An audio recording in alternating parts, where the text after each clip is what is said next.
Hello friends, कैसे हैं आप लोग। आई होप आप लोग अच्छे हों और अपनी पढ़ाई जम के कर रहे हों, क्योंकि अब देखिए हमारा जो बोर्ड है वो बहुत पास आता जा रहा है। अब आपको रात दिन एक करके पढ़ाई करनी होगी। जो लोग कह रहे हैं कि ये क्या नंबर लाएगा, ये क्या परसेंटेज लाएगा, ये फेल हो जाएगा, इसके बहुत से अधिक 80-70% आ सकती हैं, उनको एक करारा जवाब देना होगा। और ये करारा जवाब देने के लिए अभी भी आपके पास वक्त है। अभी भी आप दिन रात एक कर दीजिए कि आप रिजल्ट के बाद उन्हें एक जवाब दे सके। देखिए, हम जो भी जवाब देना होता है इस दुनिया को, मुंह से बोल के हम कुछ भी नहीं दे कर पाएंगे। हमें अगर उनको जवाब देना है तो अपनी मेहनत करके अपने रिजल्ट से देना है। तो आइए इसी जोत के साथ हम क्लास स्टार्ट करते हैं। हम पढ़ रहे थे कोऑर्डिनेशन कंपाउंड। इसमें हमने सबसे पहले लेक्चर में इंट्रोडक्शन पढ़ा कि आखिर ये आया कहाँ से, होते क्या हैं, और फिर उसके बाद हमने वर्नर्स थियरीज पढ़ी, क्योंकि वर्नर्स ने ही कोऑर्डिनेशन कंपाउंड को बताया था कि ऐसे कुछ कंपाउंड भी होते हैं, और उनके बारे में, संरचना के बारे में थोड़ी बहुत बताया भी था।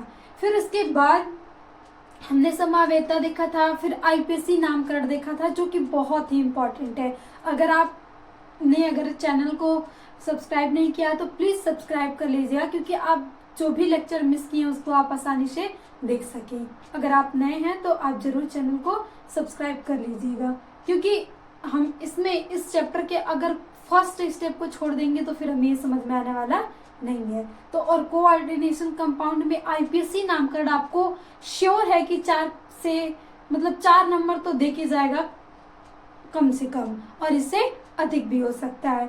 तो फिर उसके बाद हमने समावेता के बाद इसमें आबंध इसमें कैसे बनता है, इसकी संरचना कैसे होती है, क्या क्या प्रॉपर्टीज होती हैं, उनको पढ़ने के लिए हमने बताया था कि बहुत सारी थियरीज आई थी। सबसे पहले आई थी वीवीटी थियरीज, वीवीटी यानी वैलेंस बॉन्ड थियरीज, जिसको पॉलिंग ने दिया था। और ये जो थियरीज थी कुछ हद तक ये जटिल यौगिक है कोऑर्डिनेशन कंपाउंड को डिफाइन किया, लेकिन कुछ जगहों पे वो फेल हो गई। और उसके बाद आती है क्रिस्टल फील्ड थियरी, जो कि आज इस लेक्चर में हम क्रिस्टल क्लियर करने वाले हैं। अगर आप इस चैनल स्टार्ट किया इस लेक्चर को तो प्लीज एंड तक देखिएगा, क्योंकि बिना एंड तक देखे आपको ये समझ में आने वाली नहीं है। तो आइए हम स्टार्ट करते हैं। पहले हम जान लेते हैं कि आखिर जो वीवीटी थियरीज थी उसकी क्या कमियां रह गई थी। वीवीटी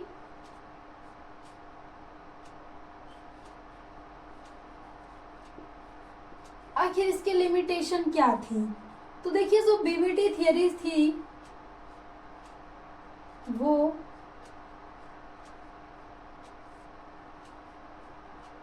जटिल यौगिकों में जो हमारी चतुष्फलकीय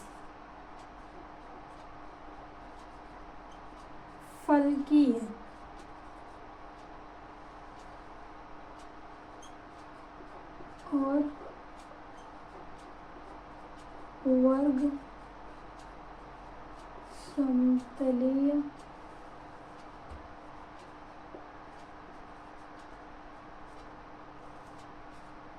संरचना को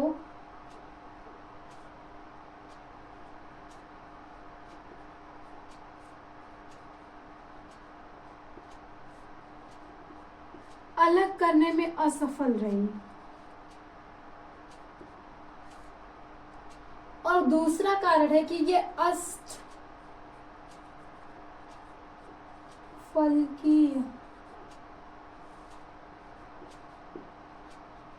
संरचना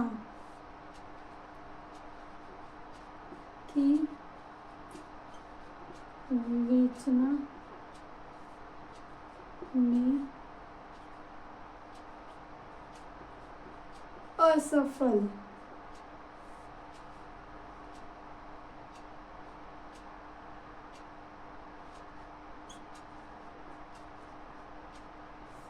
प्रबल और दुर्बल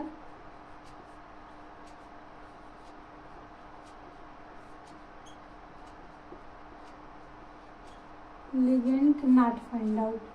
फिर ये जटिल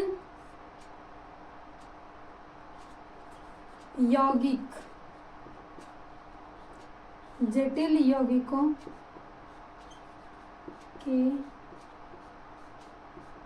रंगों की विवेचना में असफल।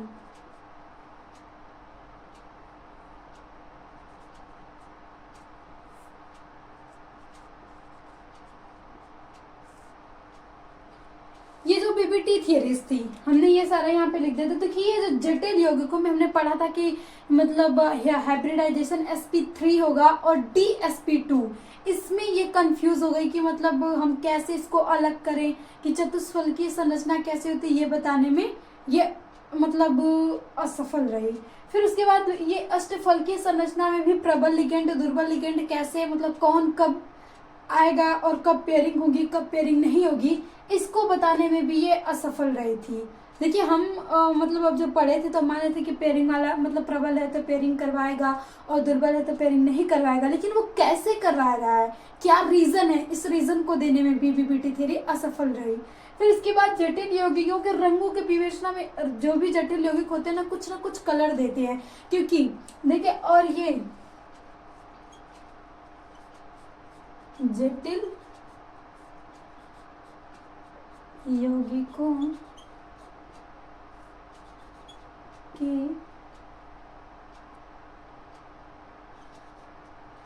डी ऑर्बिटल जटिल यौगिकों के सेंट्रल मेटल्स एटम के डी ऑर्बिटल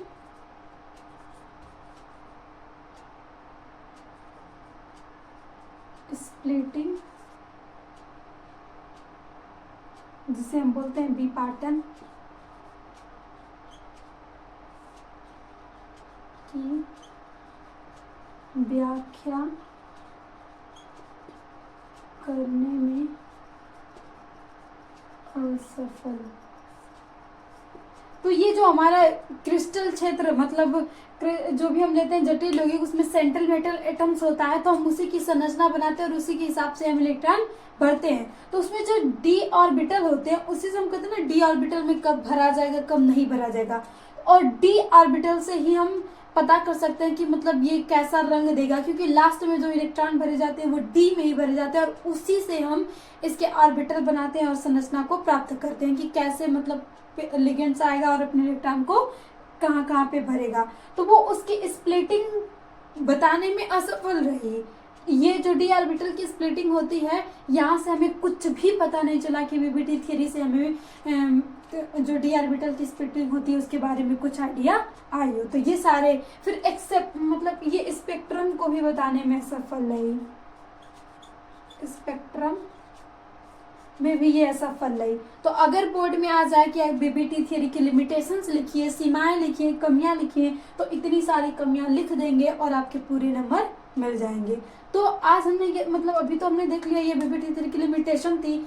अब ये सारी जो कमियां थी भाई इन्हें दूर तो करना पड़ेगा, क्योंकि हम केमिस्ट्री पूरा अगर बेस तैयार कर रहे थे तो हमें कोई भी त्रुटि नहीं रहनी चाहिए थी। और उस समय रिसर्च पे रिसर्च सभी साइंटिस्टों ने अपनी मतलब घोड़ तोड़ लगाई हुई थी। तो अब इन कमियों को दूर करने के लिए आती है क्रिस्टल फील्ड थियरीज, जिसे हम क्रिस्टल क्षेत्र सिद्धांत बोलते हैं। और ये बीबीटी थ्योरी में जो भी कमियां थी उनको पूरा तरह से खत्म कर देगी और अपनी जो भी इस यहाँ पे मतलब आया था कि स्प्लिटिंग कैसे होगी, चतुष्फल की संरचना और अष्टफल की संरचना, सब में ये पूरा बता के क्लियर कर देती है। यहाँ जो चुंबकीय क्षेत्र हम बोल देते थे कि मतलब पेयरिंग इलेक्ट्रॉन है तो चुंबकीय होगा, नहीं है तो नहीं चुंबकीय होगा, लेकिन कुछ भी फिक्स तो नहीं था ना, और यहाँ से हम वो भी निकाल लेंगे मान ली। तो आइए हम देखते हैं क्रिस्टल फील्ड थियरीज, और आप ये स्क्रीनशॉट ले सकते हैं, ये बेहद ही इंपॉर्टेंट है इसलिए हमने इसे इतना वक्त देके लिखा।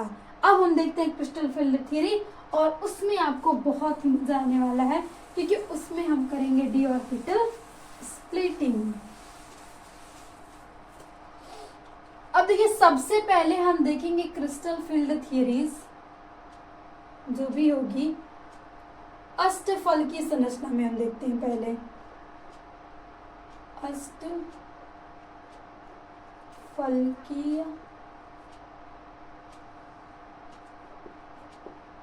संरचना वाले यौगिकों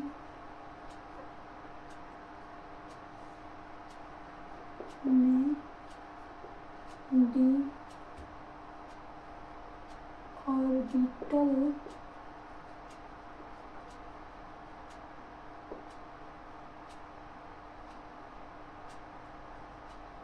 स्प्लिटिंग, मतलब सबसे पहले हम अष्टफलकीय में देखेंगे कि आखिर विपाटन कैसे होता है, डी कक्षक होते हैं, उनका विपाटन कैसे होता है। तो सबसे पहले आपको डी कक्षकों के नाम पता हो तो देखिए, अगर आप केमिकल पढ़े हैं, केमिकल मतलब जो भी बॉन्ड होते हैं क्लास 12 का, तो उसमें आपको D orbital, P orbital, S orbital सब कुछ बताया गया होगा कि मतलब कौन किसका नाम होता है। लेकिन नहीं, तो हम आज यहाँ पे फिर देख लेते हैं। तो आइए, सबसे पहले आपको इतना तो पता जरूर होगा कि डी ऑर्बिटल मतलब डी जो हमारा कक्षक होता है उसमें कितने ऑर्बिटल होते हैं डी ब्लॉक में। तो यहाँ पे आपको बनाना होगा 5 कक्षक, जो कि हमने बना लिया। अब देखिए, इन 5 कक्षकों में सबसे पहले को हम डी एक्स वाई, फिर उसके बाद डी वाई एक्स, फिर उसके बाद डी जेड एक्स, फिर उसके बाद इसको d x square minus y square, और इसको हम बोलते हैं जी डी जेड स्क्वायर। ये इसका नाम, ये इसका नाम, ये इसका, ये इसका, ये इसका।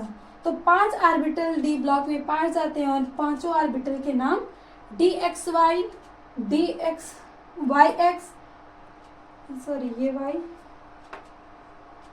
जेड होगा यहाँ पे, डी वाई जेड होगा यहाँ पे। तो इस तरीके से हमने पूरे डी ऑर्बिटल का नाम लिख लिया। अब इसमें हमें क्या करवानी है, स्प्लिटिंग करवानी, क्योंकि स्प्लिटिंग से ही हम पता करेंगे कि आखिर इलेक्ट्रॉन जो है कैसे कहाँ पे जाएंगे। तो सबसे पहले जब हम अष्टफलकी वाले कर रहे हैं तो यहाँ पे आपको याद रखना होगा कि यहाँ पे जो भी लिगेंड होंगे, अब देखिए अगर हम अष्टफलकी एक यौगिक ले लें तो ले सकते हैं हम कोबाल्ट, और यहाँ से हम CN6 और इस पे -3 चार्ज, हमने इतना ले लिया। ये हमारे पास अष्टफलकी संरचना है। कैसे हमने पहचाना ये अष्टफलकी है, क्योंकि यहाँ पे जो भी मतलब लिगेंडों की संख्या वो 6 है, और ये लिगेंडों की जो भी संख्या होती है उसको हम उप सहसंयोजन संख्या कहते हैं, और उप सहसंयोजन संख्या के आधार पे ही हम निकालते थे कि उसमें संकरण कौन सा है। 6 ऑर्बिटल है, यानी एक एस का होगा, एस भाई तो एक ही दे सकता है, पी 3 दे सकता है तो 4 हुए, और डी हम 2 के ले लेंगे तो हमारे पास 6 हो जाएंगे। तो अब इसको लेके हम देखते हैं कि ये कैसे यहाँ पे आएंगे। तो याद रखिएगा, अष्टफलकी में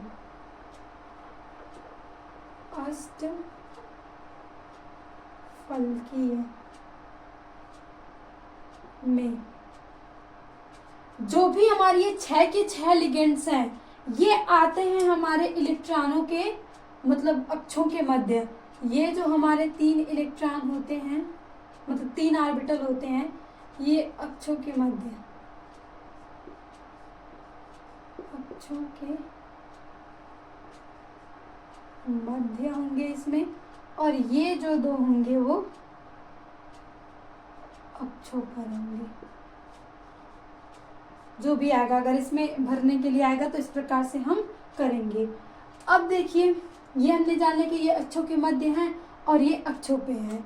तो यहाँ से अष्टफलकी संरचना होगी, तो जो भी हमारे पास लिगेंड आएंगे, लिगेंड वो कहाँ से होके जाएंगे, अक्षों से होके जाएंगे। आपके पास 6 लिगेंड है तो वो 6 के 6 लिगेंड अक्ष से होके जाएंगे। तो जब अक्ष से हो जाएंगे, मान लीजिए अगर हम यहाँ से एक संरचना देखें, एक हमने यहाँ से वर्ग बना लिया,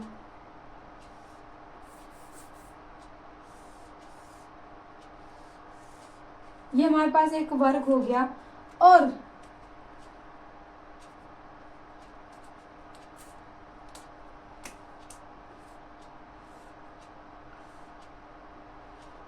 इस तरीके से हमने मान लिया डी, क्योंकि देखिए ये 6 कॉर्नर यहाँ से अगर हम ले तो ये है CN CN CN CN CN पूरे हमारे पास हो गए।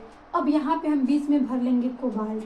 ये अगर हम मान ले एक्स अक्ष और इसे y अक्ष, तो इसे हमें मानना होगा z अक्ष।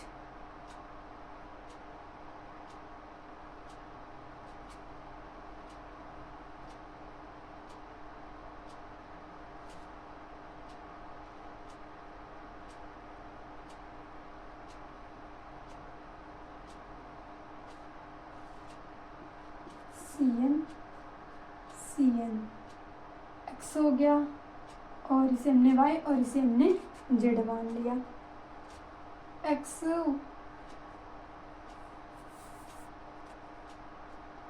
CN, इसे हमने y मान लिया। अब इस तरीके से हमने इसे पूरा व्यवस्थित कर लिया।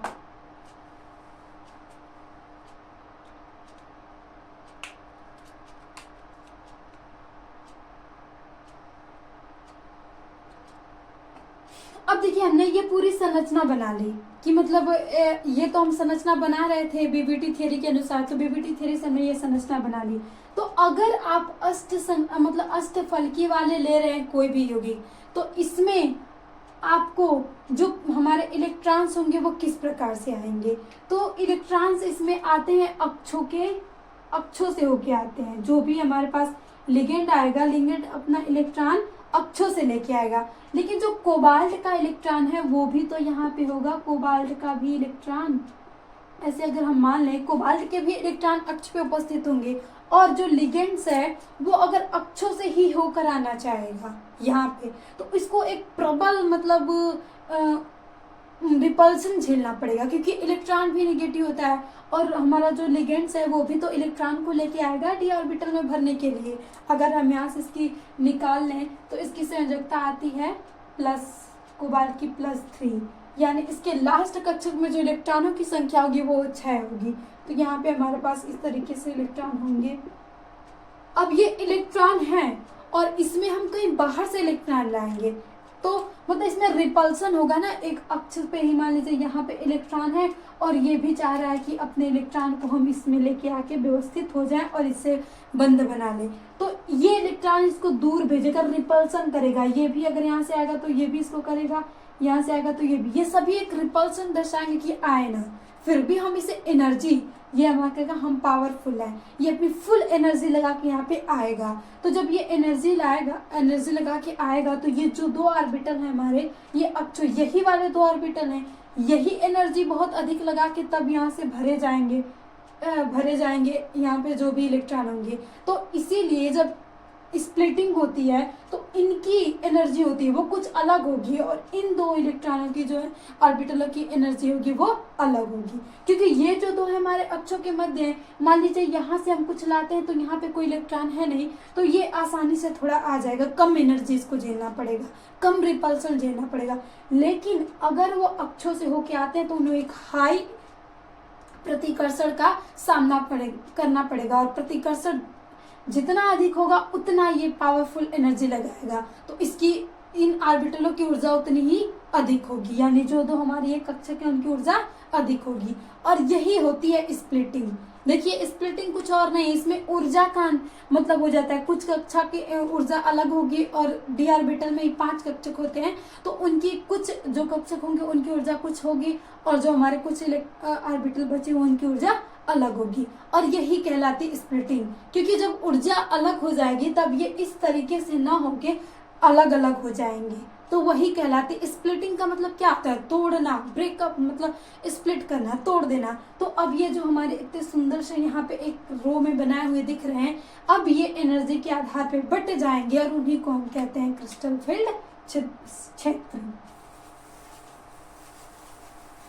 अब देखिए हम यहाँ से करवाते हैं स्प्लिटिंग।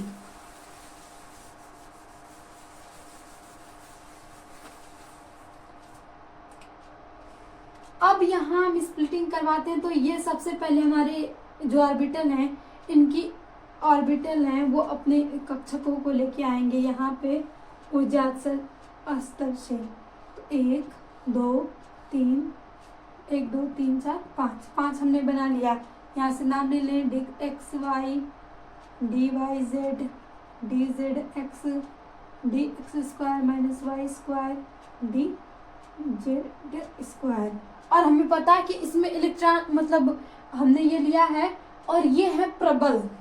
अभी ये समझ में आएगा कि अगर प्रबल है तो मतलब ये क्या करेगा, प्रबल कैसे है अभी हम पहचान जाएंगे। तो हमने देखा कि इसमें अक्षों से होके आ रहे हैं, तो ये जो अक्ष पे कौन है, ये हमारे दो इलेक्ट्रॉन ऑर्बिटल है और अक्षों के मध्य ये है। तो यहाँ जो भी लिगेंड्स आते हैं अष्टफलकीय में, वो लिगेंड्स अक्ष से होके आते हैं और कोबाल्ट के भी इलेक्ट्रॉन अक्ष पे होते हैं, तो उसको रिपल्सन बहुत ज्यादा झेलना पड़ेगा, यानी उसकी एनर्जी हाई होगी। तो हम इसमें देखते हैं कि अगर स्प्लिटिंग होती है तो ये दो कक्षक होते हैं यहाँ पे चले आते हैं और बाकी के दो कक्षक होंगे वो, बाकी के तीन कक्षक बचे ना, वो यहाँ चले आए। तो यही कहलाती स्प्लिटिंग। अब इसमें ऊर्जा का अंतराल हो गया और ऊर्जा के अंतराल को हम यहाँ से दिखाते हैं डेल्टा नॉट से। अब देखिए जब भी अब इलेक्ट्रॉन को भरना होगा तो इतनी ऊर्जा लगा के तब वो इसमें जाएगा भरने। सबसे पहले इसमें भरेगा, कम एनर्जी है तो भाई वो सबसे पहले इसमें अपने इलेक्ट्रॉनों को डालेगा, फिर अगर उसके पास और भी इलेक्ट्रॉन अधिक होते हैं तो उसको यहाँ करना पड़ेगा। तो अब यही से हम समझेंगे कि कौन लिगेंड प्रबल होगा और कौन दुर्बल होगा और कैसे होगा। अब देखिए ये हमारे पास डेल्टा नॉट का मान हो गया और स्प्लिटिंग हुई है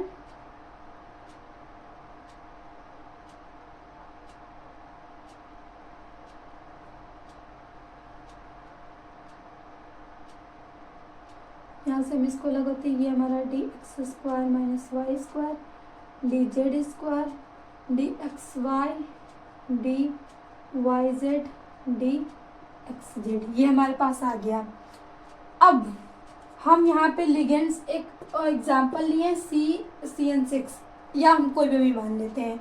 अब यहाँ पे जो भी इलेक्ट्रॉन भरे जाएंगे, तो अगर हम मान लीजिए इलेक्ट्रॉन भर रहे हैं 1 2 3, अगर आपको 3 भरते भरते आपके पास ऊर्जा मतलब इलेक्ट्रॉन और अधिक हो गए, तो आपके पास दो चांस है कि या तो आप यहाँ इन इलेक्ट्रॉनों को पेयरिंग करवाइए या तो आप एनर्जी लगा के यहाँ पे जाइए। तो अब बताइए आप यहाँ पे आप क्या करना चाहेंगे, इलेक्ट्रॉनों की पेयरिंग करवाएंगे और कब हम इलेक्ट्रॉनों को ऊपर कक्षा में भेज देंगे। तो अगर हम मान लें कि ये जो एनर्जी है वो 100 है और यहाँ पे एक एनर्जी पाई जाती है युग्मन ऊर्जा, जिसे हम बोलते हैं युग्मन ऊर्जा, और इसको हम P से दिखा लेते हैं, इसको हम P से दिखाते हैं युग्मन ऊर्जा को। और P का मान आपके पास मतलब P के मान हम मान लीजिए 60 मान लेते हैं, यहाँ से हो गया 60 हो गया इस प्रकार के स्प्लिटिंग में। अब ये जब 60 हो गया तो यहाँ पे ऑप्शन है कि अगर आपको इलेक्ट्रॉन भरना है चौथा इलेक्ट्रॉन, तो वो चौथा इलेक्ट्रॉन आप मतलब कब कहाँ पे भरेंगे। तो याद रखिए जब प्रबल लिगेंड होगा, जब प्रबल लिगेंड होगा तो ये क्या करेगा, प्रबल लिगेंड यहाँ पे हम ला रहे हैं तो वो प्रबल लिगेंड यहाँ से इलेक्ट्रॉनों को पेयरिंग करवाता है, यानी आपके पास चौथा इलेक्ट्रॉन भरा जाएगा और लिगेंड प्रबल होगा। तो अब आप पहचान जाएंगे कि वो इलेक्ट्रॉनों की पेयरिंग करवाएगा और चौथा इलेक्ट्रॉन आपको यहाँ से भरा जाएगा और यहाँ से इसका नाम होता है T2Z और इसका नाम होता है EZ। और यदि दुर्बल लिगेंड होगा तो इलेक्ट्रॉन उच्च कक्षा में भरा जाएगा। तो ये होता है अष्टक में।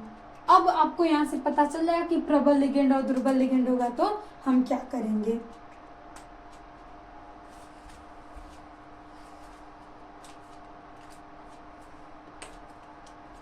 अब यहाँ से याद रखिए अगर प्रबल लिगेंड होगा तो आपके पास यहाँ से इलेक्ट्रॉनिक विन्यास किस प्रकार का होगा।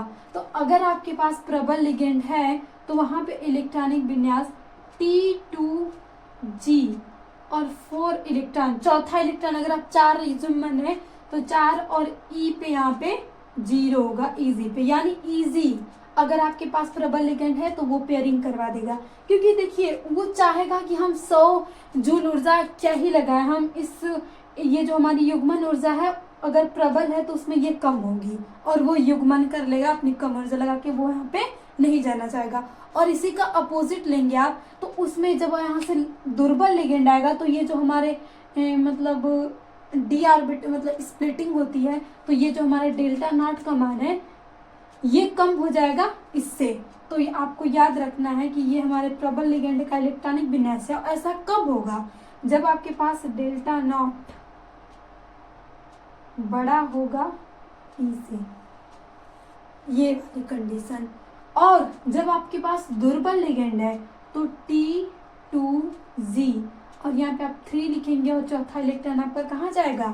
इजी में। और ऐसा कब होगा? जब आपका डेल्टा नॉट छोटा होगा ई से, यानी अगर युग्मन ऊर्जा अधिक है और ये ऊर्जा कम है तो हमारा इलेक्ट्रॉन चाहेगा कि भाई हम जो भी इलेक्ट्रॉन होता है वो कम खर्चा। आप भी अगर मान लीजिए कोई सामान लेने जा रहे हैं, 2 दुकान है वहां से और एक दुकान पे आपको पेन 4 रुपए की मिल रही है और दूसरे दुकान पे आपको पेन 6 रुपए की मिल रही है, तो आप कहाँ से प्रीफर करना चाहेंगे? दोनों पेन की जो क्वालिटी है सब भी सेम है तो आप चाहेंगे कि हम 4 रुपए में लेके चले आए, 2 रुपए हमारा बच जाएगा तो हम कुछ और ही ले लेंगे। तो यही चीज यहाँ पे भी होती है, ये चाहते हैं कि हम कम से कम एनर्जी लगाएं और अपने जो भी इलेक्ट्रॉन है उसको भर लें। तो अगर आपके पास दुर्बल लिगेंड है तो वहां पे कंडीशन ऐसी होगी कि इलेक्ट्रॉनिक विन्यास T2ZE होगा और ये तब होगा जब आपके पास डेल्टा नॉट बड़ा होगा इस युग्मन ऊर्जा इस P से। अब आया समझ में? और दूसरी लेते हैं कि जब दुर्बल लिगेंड होगा तब आपके पास जो इलेक्ट्रॉनिक विन्यास होगा T2Z, यानी 3 इलेक्ट्रॉन यहाँ पे भरने के बाद चौथा इलेक्ट्रॉन आप इसमें भरेंगे। और वो कब होगा? वो कंडीशन कब आएगी? वो कंडीशन तब आएगी जब आपके पास डेल्टा नॉट की ऊर्जा जो होगी वो छोटी होगी युग्मन ऊर्जा से। तब वो कहेगा भाई हम एनर्जी ज्यादा लगा के युग्मन नहीं करवाएंगे, हम ऊपर कक्षा में चले जाते हैं। वो कौन करेगा? दुर्बल वाला। और प्रबल वाला होगा तो कहेगा हमारे पास इतनी, हम क्या ही ऊपर लगा के ऊपर जाएं, हम ये युग्मन ऊर्जा हमारे यहाँ थोड़ी कम है तो हम यहाँ पे वही ऊर्जा लगा के पेयरिंग करवा लेते हैं। तो यहीं से पता चलता है कि प्रबल और दुर्बल लिगेंड कैसे भरा जाता है। तो आई होप अब आप लोग को समझ में आ गया हो और यहाँ से हम पूरा फाइंड आउट कर सकते हैं कि कब जो अष्टफल की संरचना में होती है ना, 2 कंडीशन की आपके पास ये आती है D2sp3 और तीसरा होता है sp3d2। तो ये कंडीशन आपको समझ में आ जाएगी कि मतलब कब हम प्रबल लेते हैं और कब हम दुर्बल लेते हैं। तो जब ये पेयरिंग करवाता है तब यहाँ से ये होता है प्रबल में और जो दुर्बल में होता है ये कंडीशन होती है। तो आई होप आप लोग को ये अष्टफल की जो डी ऑर्बिटल बेस पैटर्न हो ये समझ में आ गया हो। इसी तरीके से हम इलेक्ट्रॉनों को भरते हैं यहाँ पे। और ये कभी कभी आपसे ये संरचना ही पूछ दी जाएगी, कोई यौगिक नहीं दिया जाएगा और आपको याद रखना कि इसमें 2 ऑर्बिटल ऊपर जाएंगे। कौन से जाएंगे? x² - y² और dz², जिसे हम बोलेंगे इजी। और जो हमारे ये होंगे इसे हम बोलेंगे T2Z। तो आई होप आप लोग को ये अष्टफल की वाला समझ में आ गया हो।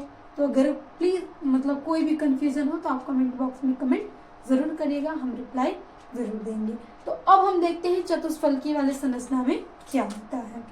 चतुष्फलकीय जो भी संरचना होती है उसमें किस प्रकार से इलेक्ट्रॉनों को भरा जाता है और वो वर्ग समतली से कैसे अलग है। तो आइए हम उसको देखते हैं और इसको करते हैं हम रिमूव। अगर आपको स्क्रीनशॉट लेना हो तो ले सकते हैं।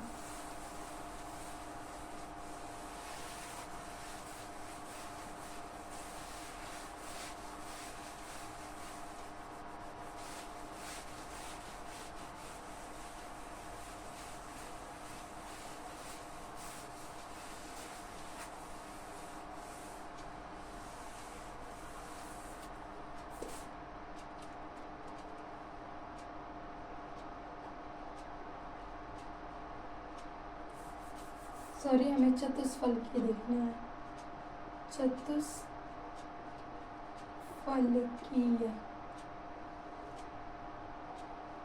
अब हम चतुष्फलकीय में स्प्लिटिंग लेते हैं। तो अगेन हम स्प्लिटिंग करने के लिए सबसे पहले डी ऑर्बिटल बना लेते हैं।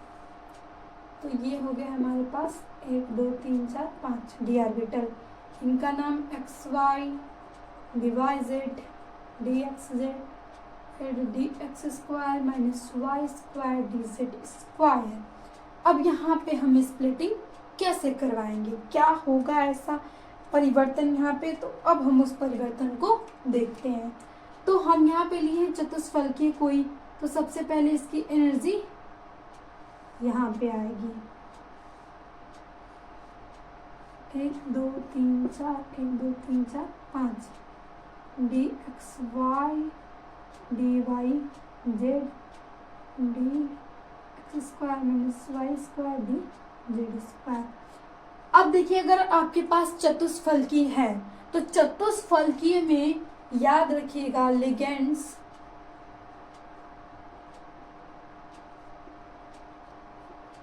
अक्षों के मध्य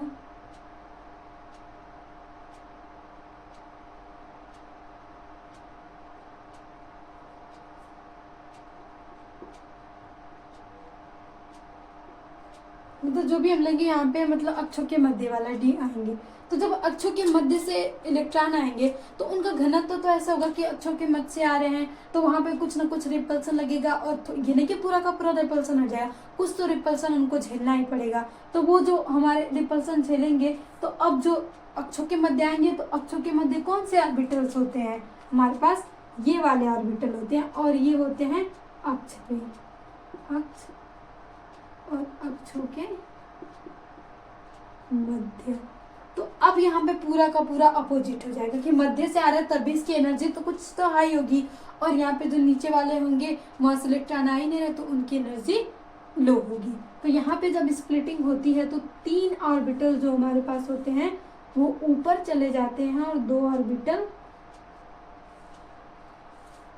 नीचे चले आते हैं। इसका नाम T2Z, इसका नाम EZ और ये हमारी जो एनर्जी गैप होगा ये गैप हमारा होगा डेल्टा नॉट डेल्टा टी, जो भी हमें मानना वो हम मान सकते हैं।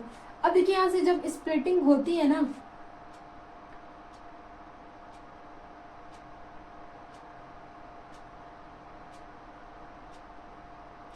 तो अगर हम एक मान लें कि ये 10 है तो आपको ये मिलेगा 0.6 और ये मिलेगा आपको 0.4। ये मान माना गया, एक प्रकार से हम ऊर्जा का मान मान लेते हैं। यानी जो यहाँ से आपके पास T2Z वाले कक्षक होंगे उनकी एनर्जी का जो होगा वो अधिक होगा और जो ये इजी x square y square minus z square वाले जो इलेक्ट्रॉन होंगे इनकी ऊर्जा जो होगी मतलब वो कम होगी। ये 6 है तो ये 4 होगी। तो इसमें इस प्रकार से स्प्लिटिंग होती है कि मतलब हम कब कैसे करेंगे। तो यहाँ पे स्प्लिटिंग इस प्रकार से होती है। अब मान लीजिए आपको इलेक्ट्रॉन भरना है यहाँ से तो आप सबसे पहले इस तरीके से भरेंगे, फिर मतलब यहाँ पे जो भी भरे हैं तो फिर ऊपर वाले कक्षक में जाएंगे तो इजी। तो यहाँ पे जो ऊर्जा होता है ना वो थोड़ी अष्टफलकीय से कम होती है माना जाता है। और स्प्लिटिंग आपको यहाँ से बस पूछती है डायरेक्ट चतुष्फलकी का पूरा ये क्या है, अष्टफलकी का विपरीत है चतुष्फलकी वाला। इसमें पिछले वाले में ये कक्षा नीचे थी और ये ऊपर थी और इसमें ये हमारे ऊपर है और ये नीचे है और ये सारा हम जो भी मान माना था वो मान लिया। तो ये था हमारा चतुष्फलकी। बस आपसे स्प्लिटिंग ही पूछी जाती है कि कैसे चतुष्फलकी में स्प्लिटिंग होती है। तो इस तरीके से आप स्प्लिटिंग करके दिखा देंगे और व्याख्या भी कर देंगे।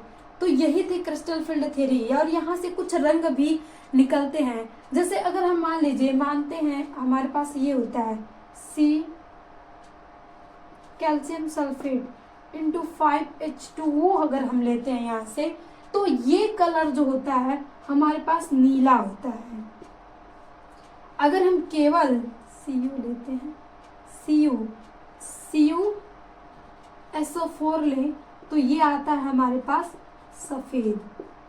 तो ये कहाँ से, ये हमारे पास एक संकुल यौगिक की तरह हो जाता है और संकुल यौगिक मतलब यही से जब ये देते हैं ना यहाँ से इलेक्ट्रॉन, अगर मान लीजिए हम लिखते हैं यहाँ से कि कॉपर की वैलेंसी +2, यानी 2 इलेक्ट्रॉन ये निकाल रहा है। तो याद रखिए, जब भी किसी भी मेटल से इलेक्ट्रॉन्स निकलते हैं तो इलेक्ट्रॉन्स कुछ ना कुछ कलर शो करते हैं। तो वो यही होता है कि जब वो इलेक्ट्रॉन निकलेंगे तो कुछ ना कुछ रंग शो करेंगे। तो जितने भी जटिल यौगिक होते हैं उसमें सेंट्रल मेटल एटम्स के कारण वो अलग अलग कलर शो करते हैं। जैसे बैलेंसिंग के हिसाब से वो अपना अपना रंग दिखाते हैं। तो ये क्रिस्टल फील्ड थ्योरी से हमें रंग वाली जो थी कि ये रंग शो करते हैं या नहीं शो करते हैं, तो ये वाली बात मतलब जो भी टॉपिक था ये भी क्लियर हो गया था कि कौन सा कैसे रंग शो करता है। तो यहाँ पे कुछ कंपाउंड्स अभी हम देखते हैं और उन कंपाउंड के रंग देख लेते हैं कि हमारी क्रिस्टल फील्ड थ्योरी पूरी खत्म हो जाए।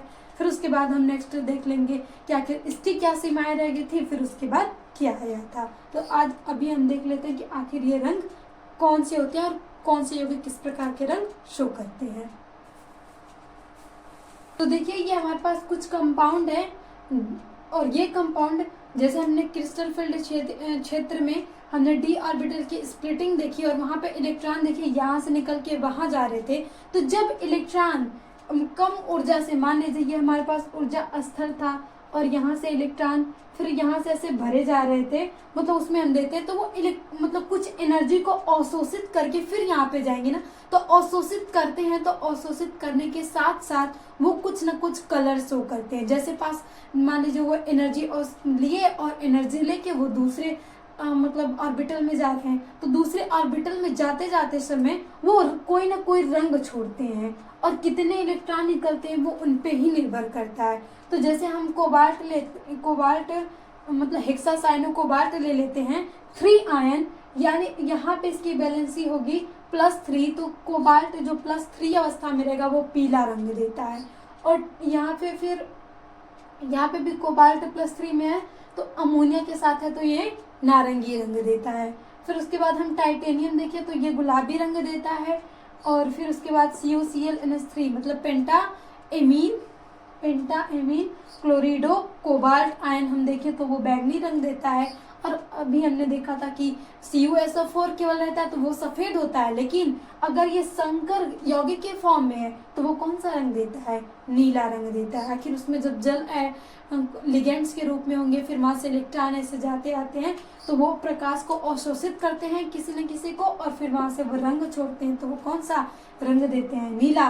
क्योंकि प्रकाश को मतलब ऊर्जा को अवशोषित करने के साथ नैनोमीटर जो भी होता है, साथ साथ प्रकाश में रंग भी होता है, तो उसी हिसाब से उसी रंग के हिसाब से ये अपना रंग भी देते थे। तो ये हमारा संभव हो पाया था क्रिस्टल फील्ड क्षेत्र सिद्धांत से। तो ये था हमारा पूरा क्रिस्टल फील्ड क्षेत्र सिद्धांत की ये क्या क्या डिफाइन किया।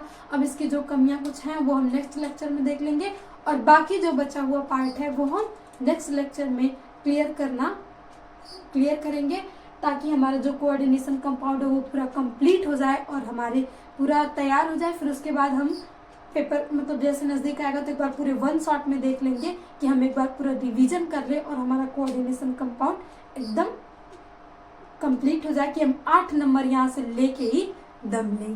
तो थैंक यू, मिलते हैं नेक्स्ट सेशन में। बस आप अपनी पढ़ाई जम के